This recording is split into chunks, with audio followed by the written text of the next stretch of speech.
AITA for not paying for not giving up to my brother's tantrums. I, 29-year-old female, just purchased a home and a brand new automobile. I'll confess that I definitely overspend on my home, but growing up poor, it's always been a goal of mine to live in a good house. I put forth a lot of effort to get where I am. So much so that I've had a slew of breakups because I've always prioritized my profession before my relationships. My 25-year-old sibling male is now unemployed. He used to work as a tourist guide and could barely make ends meet. He currently has 5 children, and counting as his wife announced pregnancy recently. He messaged me on Facebook about something he wanted to discuss, and I assumed he wanted to appoint me godmother to his upcoming kid. Sure, I answered and asked him to my place to gain his approval on some changes I made for our parents.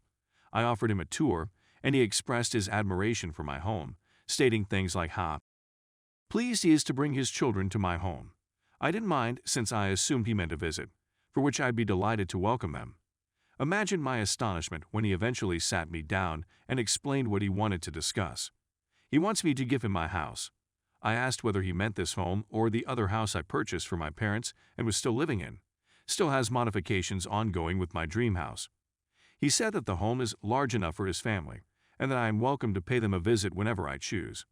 He even suggested that if I truly wanted to live there, I move into the maid's room and adapt it for my own use.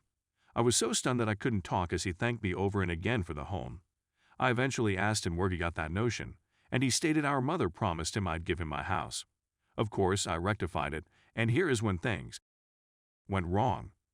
My brother continuously told me that because our mother declared the home was now his, I had no choice but to give in. I contacted my mother to tell him to go, and to my surprise, my mother agreed with my brother.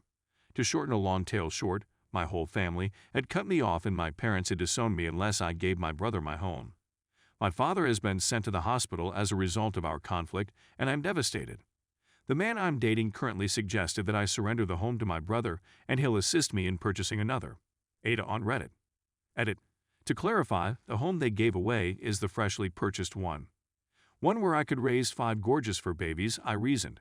The family house is also in my name since I had to take out a loan to purchase it back then. So, yeah. At first glance, it may seem that I'm not the asshole, but I have the feeling that I am since my father was hospitalized as a result of the subsequent struggle over the home. Edit 2. I'm attempting to read all of the comments, and I'm simply so grateful for your help. Since then, I've been residing at a friend's home on a temporary basis. Your words of encouragement made a big difference in my attitude. I eventually chose not to offer this house, and instead sell the other one to assist pay off a large portion of the debt on my dream home. I also opted to deactivate my parents' access to my health plans and remove them from my insurance. Last but not least, thank you very much for the award, kind strangers. Reading your comments made me realize how absurd this sounded. Update. I disconnected my family in December and disconnected them from any services that might benefit them from being linked to me. Since I thought, hey mom, you told me I'm dead to you. You no longer get a free home from me. As a result, our extended family's responses were just as I had predicted. The most of the adults supported my mom. My cousins have shown their love for me. I was not invited to the family reunion I had originally sponsored, and isn't that the worst? When I arrived to my grandmother's home, my aunts and uncle had barred the gate. I'm not going to go into detail since it still hurts. My mother also sued me in January for selling the first residence. It never made it to the upper courts and I won. However, my public image deteriorated. She and my brother used their setback to sway public opinion in their favor. They wrote on social media about how I am an ungrateful daughter who owes them everything. They also held me responsible for my father's death. Yes, he passed away. I wasn't even allowed to attend the funeral since I'm prohibited. When this occurred, I nearly caved and signed the paperwork transferring ownership of the home to my brother. I blamed myself and told him that my selfishness was what killed my father. My partner persuaded me to take a vacation from work and consult with a specialist at this time. I did just that, and I'm only now recognizing how messed up the way they reared me was. I can't believe it took online strangers to notice there was anything wrong with the way they treated me. To be honest, I debated not posting an update. My therapist recommended I do it last month since here is when my separation from them began. On the positive side, I witnessed how much my fiancé's family loves me as a result of this process. I assumed they were simply being polite, but stuff happened, and they were there for me every step of the way, particularly when my partner had to go abroad for a week for work. They really looked after me and even informed me that I am worth more than my family believes. His mother spoke the best thing I'd ever heard in my life. Anyway, on July 21, my father's birthday, my mother contacted me. She stated to me that she knew she had no right to refuse me entry to his burial, but at the moment, all she could think about was how I pulled them off my health insurance, rendering them unable to pay my father's hospitalization. I had no idea, and we agreed for hours. She said that she still blames me and does not believe she can forgive me. I believe I understand her.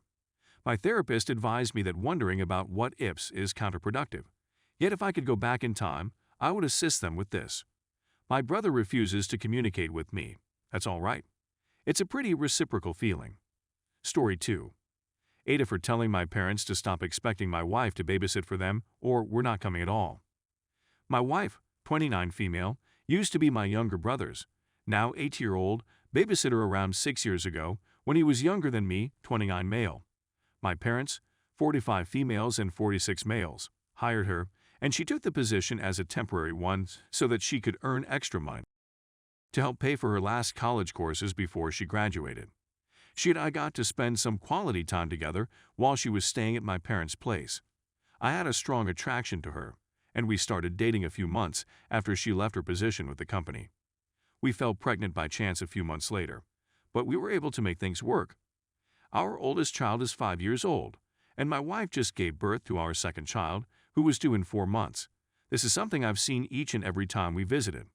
When my brother needs assistance with anything, my family members approach her to see if she can assist. They ask her if she would be willing to play a board game with the kids while we continue to converse in the kitchen. Since he claims to be bored and wants to play, she agrees. And I've informed them that's nonsense since we're both here on a visit at the same time. My parents have phoned numerous times in the previous several months to ask if she would be willing to come over and babysit my younger brother for a few hours. Every now and again isn't a big deal since I realize that every parent needs a break, and we don't mind my younger brother and his nephew paying us a visit as long as they behave themselves. Lol. The difficulty is that they keep in touch with her on a regular basis, despite the fact that we have another child to look after.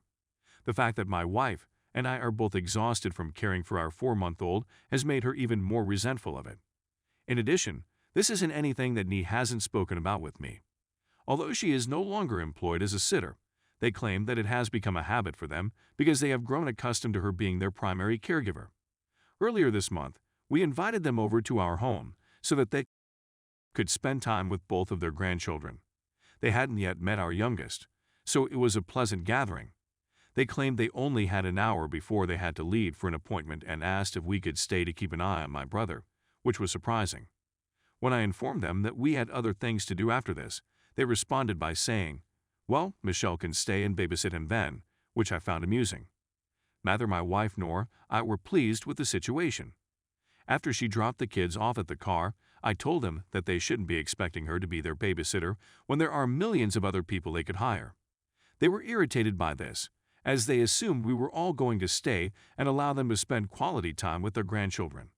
They were more concerned with the fact that we weren't staying to assist them with my brother because they had to leave right away. I informed them that we would no longer be paying visits until they stopped acting as if my wife was still their nanny. What a source of irritation they must be feeling right now. The fact that they are my parents makes it difficult because, at the moment, they believe I am being unjust by denying them the opportunity to spend time with their grandchildren because they asked for a favor. To be completely honest, I'm sick of it all, but I'm not sure they're completely correct. AITA,